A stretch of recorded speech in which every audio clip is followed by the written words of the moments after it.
Morning guys, study with engineer आपका स्वागत है।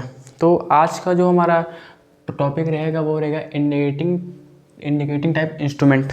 तो हम इसमें क्या डिस्कस करेंगे कि इंडिकेटिंग इंस्ट्रूमेंट में जो टॉर्क अप्लाई होते हैं उसके बारे में डिस्कस करेंगे। तो हमारे पास एक पुराने ज़माने का एक इंडिकेटिंग इंस्ट्रूमेंट है,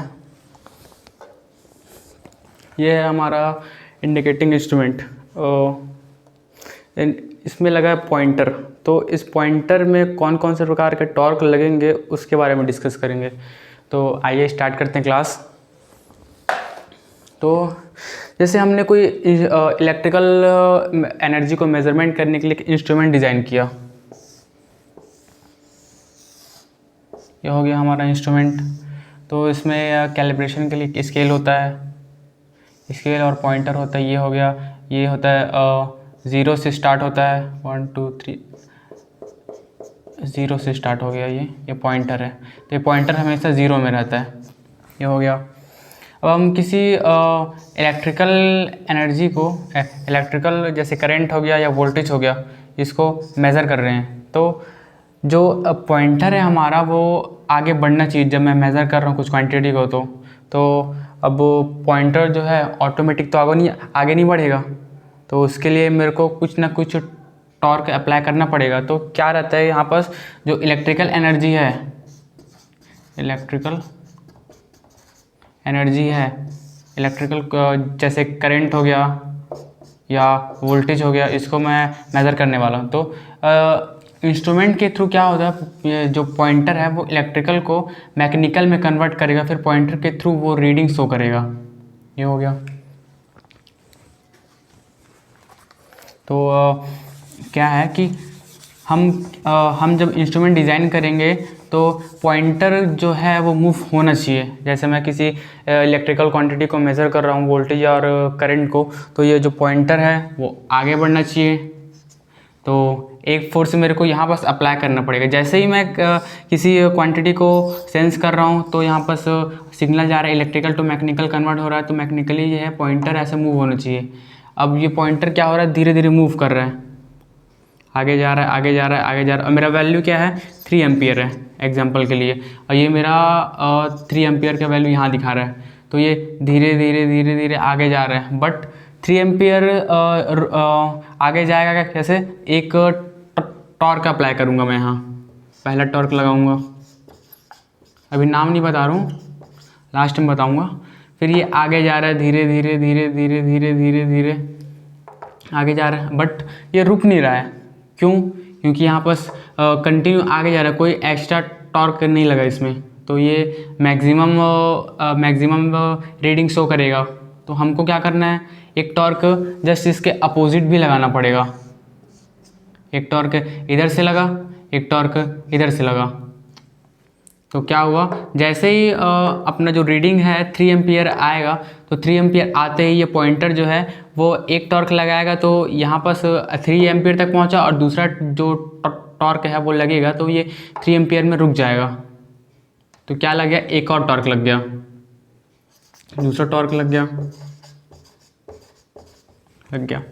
अब क्या है, ये जो पॉइंटर है 3 एम्पियर में आ गया, बट जो अपना, एक मिनट, हाँ, अब ये पॉइंटर है अपना 3 एम्पियर में आ गया, बट एक टॉर्क क्या कर रहा है, इस डायरेक्शन में लग रहा है, क्लॉकवाइज डायरेक्शन में। एक जो टॉर्क है वो लग रहा है एंटी क्लॉकवाइज में लग रहा है। तो क्या करेगा, जो पॉइंटर है वो ऑक्सिलेट होएगा, ऐसे ऐसे ऐसे ऐसे ऐसे।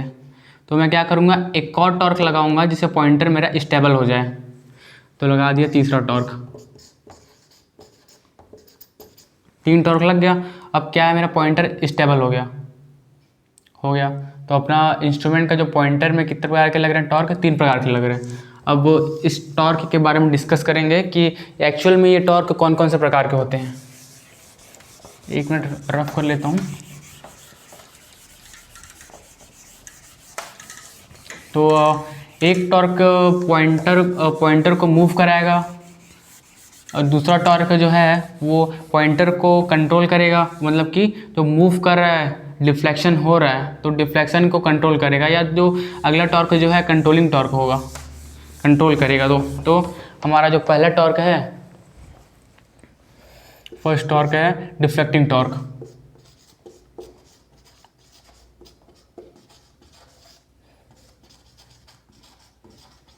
डिफ्लेक्टिंग टॉर्क लगा रहे हैं। डिफ्लेक्टिंग टॉर्क जनरली क्या करता है कि पॉइंटर को मूव करा रहा है। जैसे मैं इंस्ट्रूमेंट को कुछ वैल्यू, इलेक्ट्रिकल वैल्यू मेज़र कर रहा हूँ इंस्ट्रूमेंट के थ्रू, तो वो पॉइंटर के थ्रू डिफ्लेक्टिंग टॉर्क क्या कर रहा है, पॉइंटर को डिफ्लेक्ट कर रहा है धीरे धीरे धीरे। अब जो अगला टॉर्क लगेगा वो क्या लगेगा, कंट्रोलिंग टॉर्क लगेगा।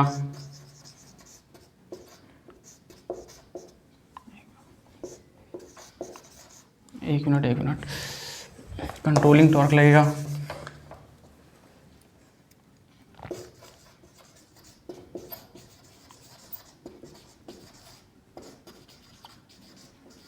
कंट्रोलिंग टॉर्क लग गया।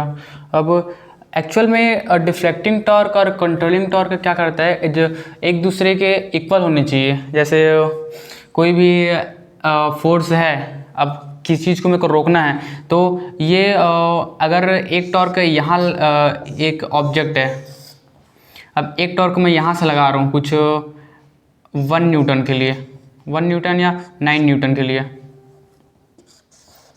अब ये कंटिन्यू मूव हो रहा है, किस डायरेक्शन में, इस डायरेक्शन में। अब मेरे को इसको रोकना है, तो मैं क्या करूँगा, same force just opposite direction में मैं अप्लाई करूँगा, 9 न्यूटन का। ये हो गया। तो क्या करेगा, ये जो ऑब्जेक्ट है ये यहीं पास रुक जाएगा। ये हो गया। अब लेकिन ये पॉइंटर है, पॉइंटर लाइट वेट होता है, तो जब क्या करते हैं कि वो पॉइंटर हमेशा ऑक्सीलेट करेगा धीरे धीरे उसी वैल्यू पर। जैसे 3 एम्पियर हो गया तो वो पॉइंटर है वो 3 एम्पियर पे ऑक्सीलेट करेगा धीरे धीरे धीरे। और अगर 4 एम्पियर होगा तो 4 एम्पियर पे वो ऑक्सीलेट करेगा ऐसे ऐसे करके धीरे धीरे, है ना। तो हम क्या करेंगे, एक और फोर्स लगाएंगे, एक और टॉर्क लगाएंगे। एक टॉर्क क्या लगाएंगे, डैम्पिंग टॉर्क।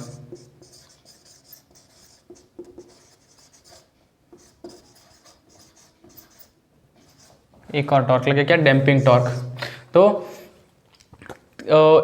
जब क्या बोलते हैं, जो इंस्ट्रूमेंट, इंडिकेटिंग टाइप इंस्ट्रूमेंट के पॉइंटर में कौन सा कितने प्रकार के लगते हैं टॉर्क, 3 प्रकार के लगते हैं। पहला टॉर्क और deflecting torque, second torque controlling torque, third torque और डैम्पिंग टॉर्क। तो क्या रहता है कि डिफ्लेक्टिंग टॉर्क और कंट्रोलिंग टॉर्क जो होता है इक्वल होता है। इक्वल बोले तो मतलब एक दूसरे के बराबर लगने चाहिए। जैसे पॉइंटर को मूव कर रहा हूँ जस्ट अपोजिट डायरेक्शन, जैसे एक एग्जांपल के थ्रू आपको बताया था, तो ये हो गया। अब डैम्पिंग टॉर्क क्या है, ऑक्सीलेशन को कम करता है। और एक और क्या होता है, जब हम किसी एनर्जी को मेज़र कर रहे हैं पॉइंटर के थ्रू, तो ये जो पॉइंटर है वो यहाँ आ गया, जस्ट लाइक 5 एम्पियर में आ गया, है ना। तो जब मैं जो यहाँ पर जो करंट जो भेज रहा हूँ असेंस के लिए जो अप्लाई किया यहाँ पर, वो है 5 एम्पियर। तो जैसे ही मैं यहाँ जो मेज़र करने वाले क्वांटिटी को हटा दिया, तो ये जो पॉइंटर है वो यहीं रुक जाएगा। क्यों? क्योंकि यहाँ पर डिफ्लेक्टिंग टॉर्क लगा है।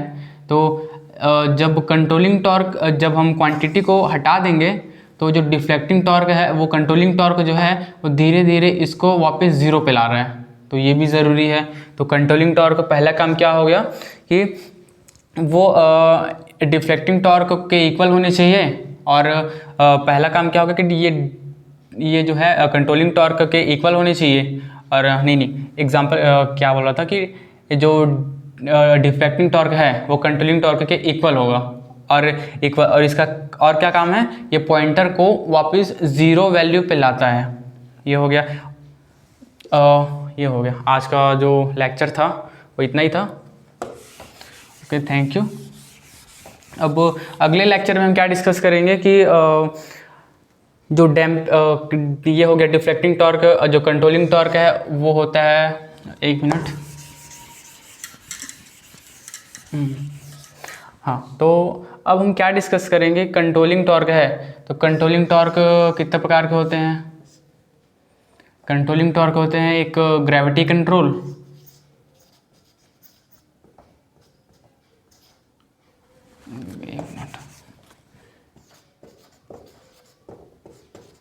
ग्रेविटी कंट्रोल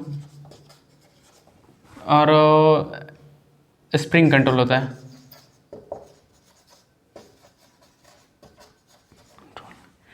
अब ग्रेविटी कंट्रोल में क्या होगा, वेट लगा देंगे, और स्प्रिंग कंट्रोल में क्या रहेगा, स्प्रिंग लगा देंगे, किसमें, पॉइंटर में। पॉइंटर को क्योंकि मूव कराना है। मेन तो अपना वही रहता है कि हम पॉइंटर को मूव करा के रीडिंग शो कराना रहता है, तो पॉइंटर के थ्रू ये सब अप्लाई होगा, पॉइंटर में ही अप्लाई होगा स्प्रिंग कंट्रोल। अब जनरली ग्रेविटी कंट्रोल यूज़ तो नहीं करते, बट फिर भी इसको स्टडी करना है और स्प्रिंग कंट्रोल को स्टडी करना है। तो ये हो गया। अब जो अगला है जो डैम्पिंग टॉर्क है, तो इसका भी होता है, 3 प्रकार होता है।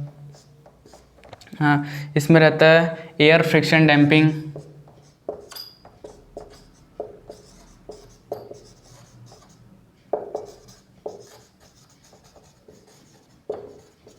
एयर फ्रिक्शन डैम्पिंग हो गया। इसमें फ्लूइड फ्रिक्शन डैम्पिंग,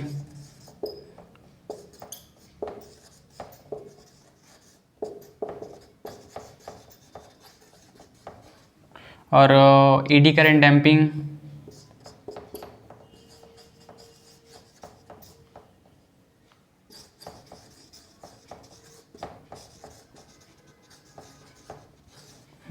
तो अगले लेक्चर में ये जो पॉइंट्स हैं उसको डिस्कस करेंगे। ग्रेविटी कंट्रोल जो कंट्रोलिंग टॉर्क लगता है तो कितने प्रकार के होता है, ग्रेविटी कंट्रोल हो गया, स्प्रिंग कंट्रोल हो गया। जो डैम्पिंग टॉर्क लगता है वो air friction damping, fluid friction damping, eddy current damping लगता है। इसके बाद फिर धीरे धीरे लेक्चर आगे बढ़ेगा। अगर आपको क्लासेस अच्छी लगती है या आपको कुछ भी डाउट रहता है तो आप नीचे डिस्क्रिप्शन मैसेज कमेंट में आप अपना सुझाव शेयर कीजिएगा। बाकी अब इतना ही अभी है, बाकी और आगे का जो टॉपिक्स हैं वो धीरे धीरे आएंगे। Okay, thank you.